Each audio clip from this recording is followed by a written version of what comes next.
السلام عليكم ورحمة الله وبركاته. اللهم صل وسلم وبارك على سيدنا محمد وعلى آله وأصحابه وسلم. ازيكم حبايبي؟ عاملين ايه؟ يا رب تكونوا بخير. قبل ما نبدأ الفيديو نصلي على النبي صلى الله عليه وسلم ونستغفر ربنا وما ننساش ندعي لإخواننا المستضعفين في كل مكان وإخواننا المستضعفين في غزة. ربنا ينصرهم على أعدائهم يا رب، اللهم آمين. بصوا حبايبي، احنا النهارده هنعمل قرنبيط. طبعا الشتاء هل بجماله بقى، كرنب وقرنبيط وكل حاجة فيه جميلة جدا. طبعا انا بجيب القرص بتاع القرنبيط بختاره يكون قرص كده اسمه يعني مكبوس في بعضه، مش اللي هو بيبقى المفتوح ده، لا، اللي بيبقى مفرط عن بعضه ده لا، انما اللي هو اللابس ده كده بيبقى حلو. فبصوا، بجيب بقى القرنبيطه بتاعتي، بختارها كده تكون لونها ابيض وحلوه وما فيهاش اي حاجه غامقه.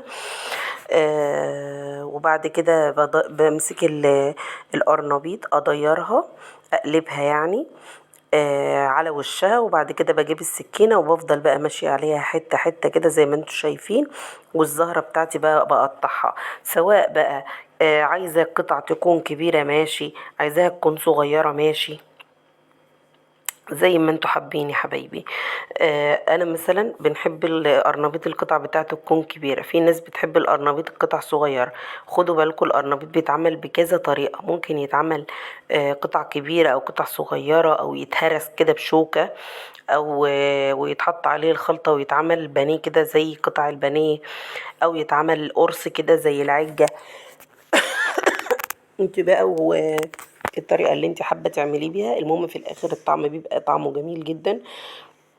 وانا النهارده هعمله بالطريقه الاصليه بتاعت زمان خالص، اللي هي ما فيهاش اي افتكاسات ولا اي تجديد. ان شاء الله في فيديو تاني هعمله لكم بطريقه تانية، انما الطريقه بتاعت النهارده الطريقه الاصليه بتاعت اجدادنا وامهاتنا يعني جداتنا كده والناس بتوع زمان يعني.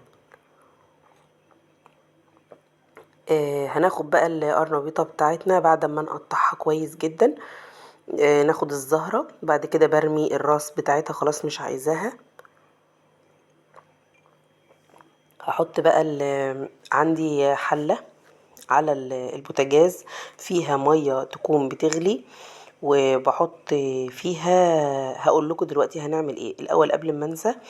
بصوا، انا القرنبيطه بتاعتي والله العظيم كنت جايباها بيضة ما فيهاش ولا حتة صفرة، بس سبحان الله انا كنت جبتها من السوق النهاردة بس ما قدرتش اعملها في نفس اليوم. حطيتها في كيسة وعينتها في التلاجة. تاني يوم لقيت زي ما انتوا شايفين اللون بدأ يغمق كده، ما عادتش بيضة قوي، بقى فيها صفار، فيها قطع بيضة وقطع فيها صفار كده. فحاولوا ان انتم ما تغيبوش القرنبيط، يعني يوم ما تجيبوه حاولوا تشتغلوا فيه في نفس اليوم، ولكن انا كان غصب عني والله، عندي ظروف فما قدرتش اعملها في نفس اليوم. جهزت الحاجات وعينتها في التلاجة. يوم ما كنت بعمل معاكم الخس وباخد الورق بتاعه، يومها كان عندي اوردرات كنت شغالة فيها فغصب عني. وبرضو انا سلقت القرنبيطة في يوم وما قدرتش اعملها في نفس اليوم، كلناها تاني يوم. ف... فغصب يعني. لكن انتم يا حبايبي حاولوا ان انتوا تجيبوا القرنبيطة في نفس اليوم، تقطعوها تسلقوها تعملوها، بتبقى تحفة، بتبقى جميلة جدا جدا. انا ممكن ما اقولكوش كده، ولكن انا والله بنبهكم بس عشان انا فعلا ده اللي حصل معايا. انا جبتها في نفس اليوم ما قدرتش اعملها لان ما كنتش فاضية، فعملتها لتاني يوم. بصوا بقى التوابل بتاعتي، اللي هحطها في المية، الإضافة اللي هحطها في المية حاجات بسيطة خالص. معايا معلقة ملح ونص معلقة كمون ومعلقة صغيرة خالص سكر، هحطهم في المية اللي بتغلي. وبعد كده هنزل فيها قطع القرنبيط اللي انا قطعتها خلاص بقى زي ما انا عاوزة، سواء قطع كبيرة او قطع صغيرة زي ما قلت لكم. بعد كده بنسلقه، مية بتغلي قدامي هنزل بقى فيها قطع القرنبيط، تاخد بقى الغلوتين التمام. اول لما القرنبيط بتاعي يبدأ يدخل في السوى، اقوم شايلاه من المية اللي بتغلي وانزله في مية ساقعة عشان اوقف عملية التسوية حبايبي، وكمان عشان ما يتهريش مني لانه لسه هينزل في الزيت وهيتقلي.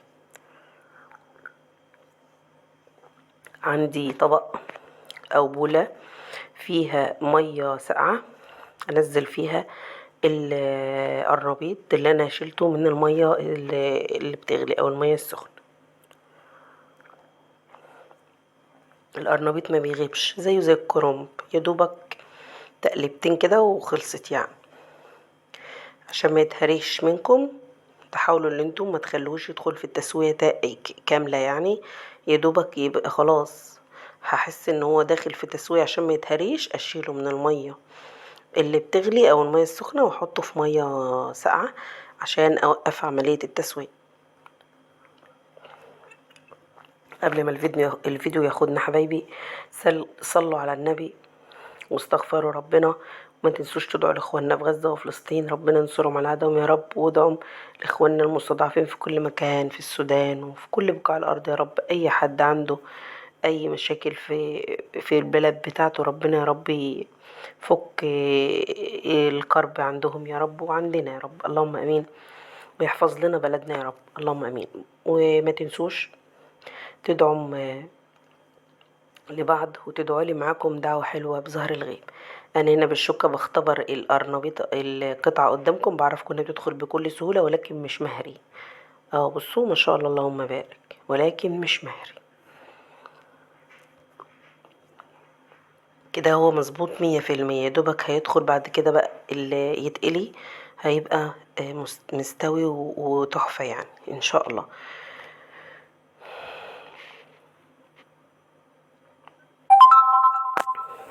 متنسوش بقى تحطوا لي لايك لو لسه معايا لحد الآن في الفيديو بتتفرجوا، واللي مش عامله لي متابعة يا ريت تعمل لي متابعة.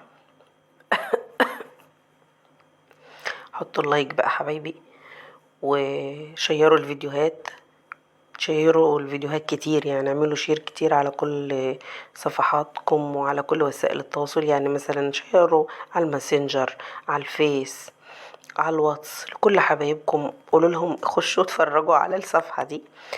وانا منزله اللينك بتاع القناه برضو، حاولوا يا ريت ان انتوا تدخلوا تشتركوا في القناه وتفعلوا زر الجرس وتتفرجوا على الفيديو برضو هناك. يعني ادعموني عشان الصفحه تشتغل والقناه ان شاء الله ربنا يكرمنا كده ونكون كلنا يا رب سند لبعض.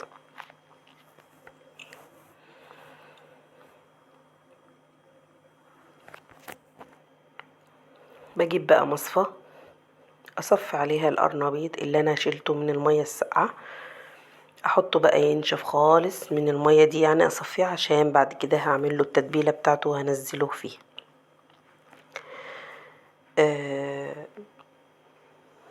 حطوا اللايك بقى، وما تنسوش تعلقوا تعليق حلو كده، وان شاء الله حتى تثبتوا لي الصلاة على النبي في التعليقات، هتبقى ان شاء الله شاهد لنا يوم القيامة. ولو عجبكم الفيديو مستنية رأيكم. الوصفة سهلة جدا واي حد ممكن يعملها. ادعولي بقى بالشفا، لان انا والله واخده دور برد كده مخليني مش قادره اتكلم. الحمد لله على كل حال.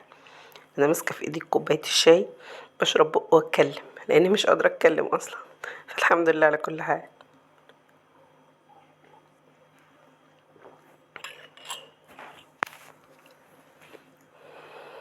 هنا بقى انا خلاص هسيب القرنبيط بتاعي يصفي، وبعد كده هنعمل له خلطه حلوه قوي قوي ان شاء الله تعجبكم يعني. وهيبقى معمول بطريقة سهلة خالص. الطريقة بتاعت زمان زي ما قلت لكم دي الأصلية، هبدأ بيها وبعد كده إن شاء الله أنزل لكم بوصفات تانية.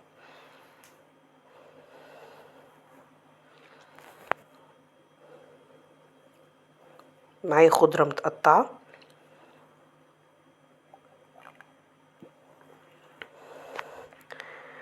بعد كده هنعمل الخلطة بتاعتنا.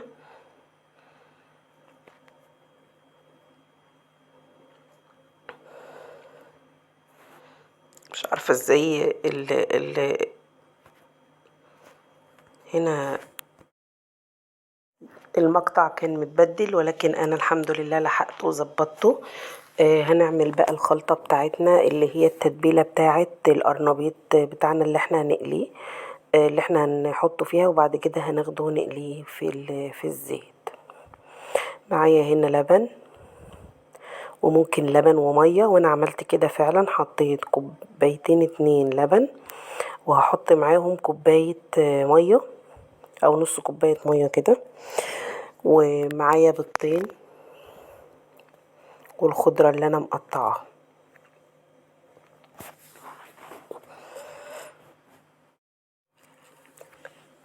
فان شاء الله تابعوا معايا الفيديو كده، وحاولوا بقى اللي انتوا تركزوا معايا. دي معايا دلوقتي اللبن، وهحط عليه فلفل اسود عادي، وهحط كمون اهو، وهحط كزبرة مطحونة،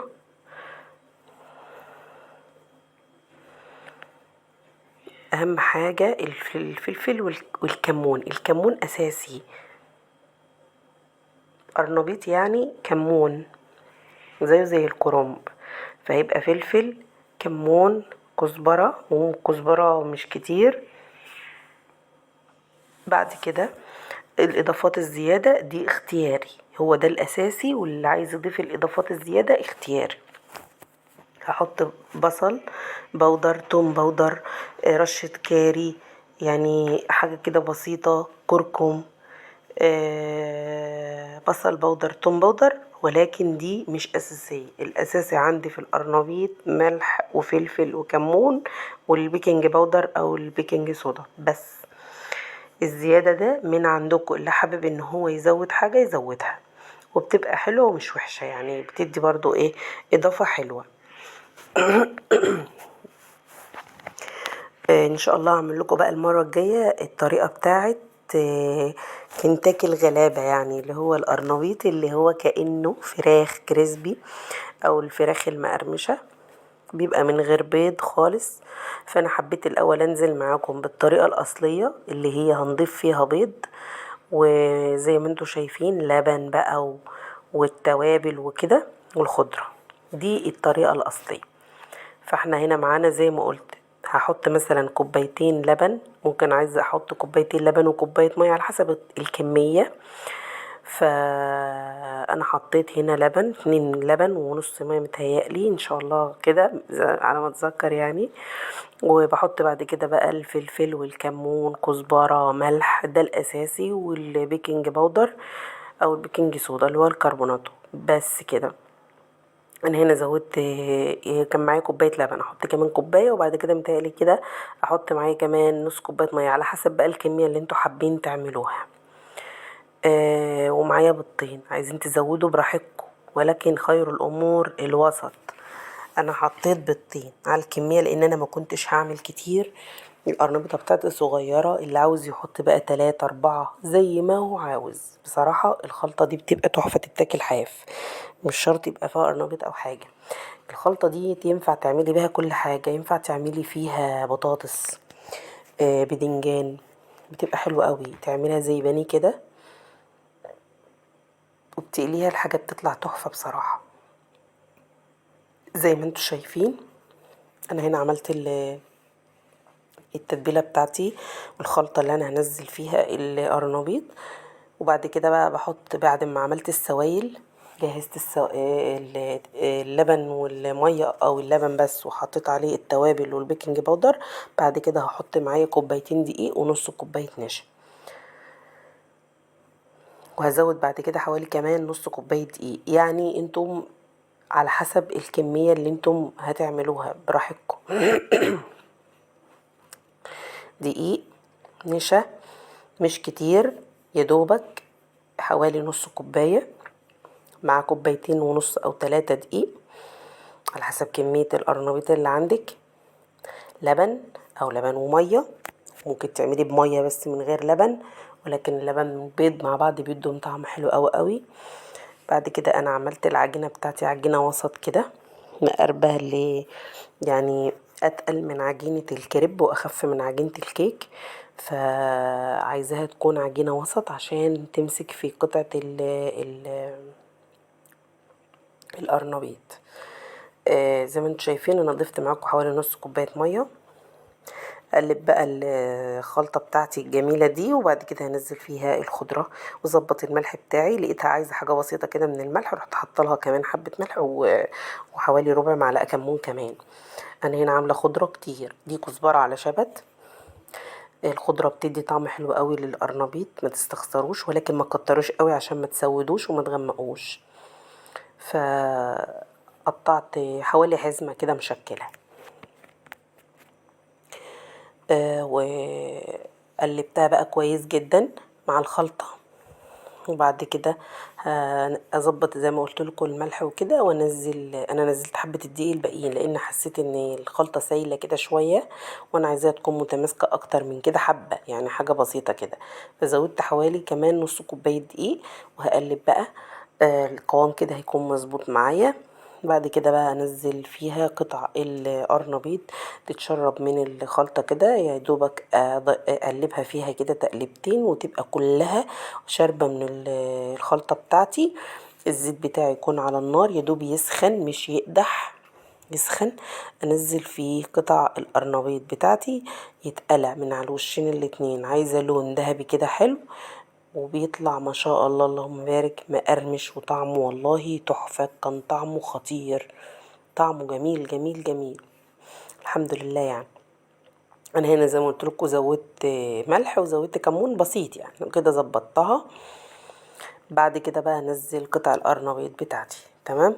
يا رب بقى الوصفة تكون بانت قدامكم وفهمتوها.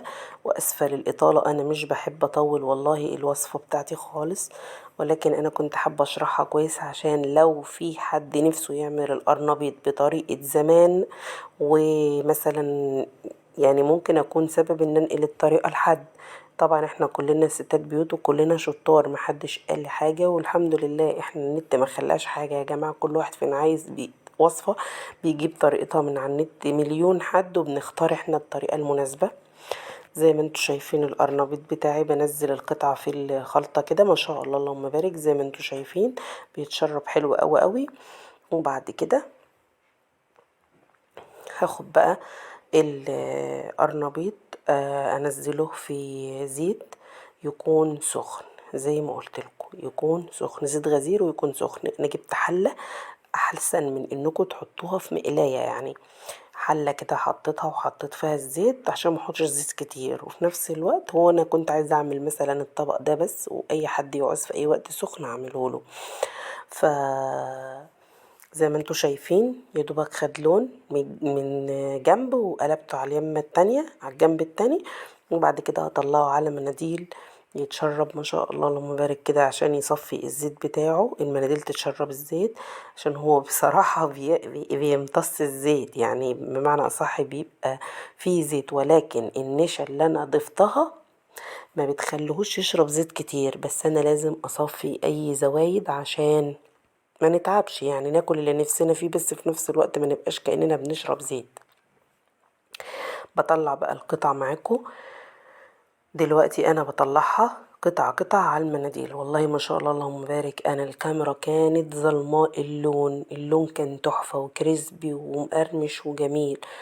انا ما بعملش فلتر، وبطلع الحاجة باللون بتاعها، وما الإضاءة بتاعتي مش قد كده. يعني سامحونا بقى على قد الإمكانيات حاليا، إن شاء الله لما ربنا يكرم ونحاول نظبط الإضاءة. زي ما انتوا شايفين انا مطلعه القرنبيط بتاعي والله مقرمش وناشف وتحفه. انا ان شاء الله هحاول في اخر الفيديو ان انا انزل لكم صوت القرمشه بتاعه القرنبيط. خدوا بالكم تركزوا معاه عشان يدوبك بياخد الوش الاولاني في ثانيه، ممكن يعني لونه يغمق، واحنا مش بنحب طبعا لونه يبقى غامق عشان طعمه كمان ما يتغيرش. ف يعني برضو في حتت كانت هتاخد مني لون بني. يلا ما شاء الله اللهم بارك، اعملوا بقى القرنبيط بالطريقة دي وان شاء الله تعجبكم، وسهلة جدا جدا. انا طبعا طولت الفيديو، انا ما كنتش عاوزة اطوله خالص والله، ولكن هي جت كده، يعني هي جت كده. انا ما كنتش حابة ان هو يطول، هي الطريقة في الشرح حتى مش مسرعة الفيديو ولا اي حاجة، ممشياه زي ما هو كده عشان الطريقة تبقى بالتفصيل.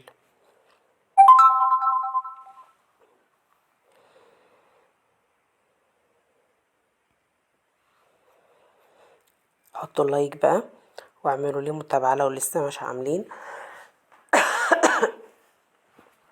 اللي مش عاملة متابعة ياريت تعمل متابعة، حطوا اللايك وشيروا الفيديوهات، وما تنسوش تشتركوا في القناة وتفعلوا زر الجرس عشان يوصلك كل وصفات والفيديوهات بتاعتي. انا هنا كنت بوريكم ان هو الصوت ان هو مقرمش وناشف، بس طبعا انا كنت هنا كاتمه الصوت عشان هسجل. ان شاء الله في اخر الفيديو هحاول انزله لكم يعني. ما شاء الله اللهم بارك، جميل والله وتحفه، كان طعمه لذيذ جدا جدا. دي الطريقة الأصلية، اللي عايز يعمله بقى بطريقة تانية يعمله، بس ان شاء الله هنزل لكم بفيديوهات ليه بكذا طريقة ان شاء الله. القطعة اللي قدامي دي كانت خلاص هتغمق مني والله، لحقتها. انما هو الحمد لله كله لونه جميل وطعمه تحفة والله ما شاء الله. صلوا على النبي صلى الله عليه وسلم. وما تنسوش بقى تدعوا ربنا وما تنسوش تدعوا لي، اذكروا ربنا دايما، خير لسانكم دايما بالذكر، افتكروني بدعوة حلوة. حطوا اللايك وشيروا الفيديوهات، علقوا الصلاة على النبي حتى، او قولوا رأيكم في التعليقات. حطوا اللايك عشان ال الفيديو يعني يرفع، والقناة الصفحة والقناة ربنا يكرمنا بيهم يعني ان شاء الله. اسمعوا بقى معايا صوت القرمشة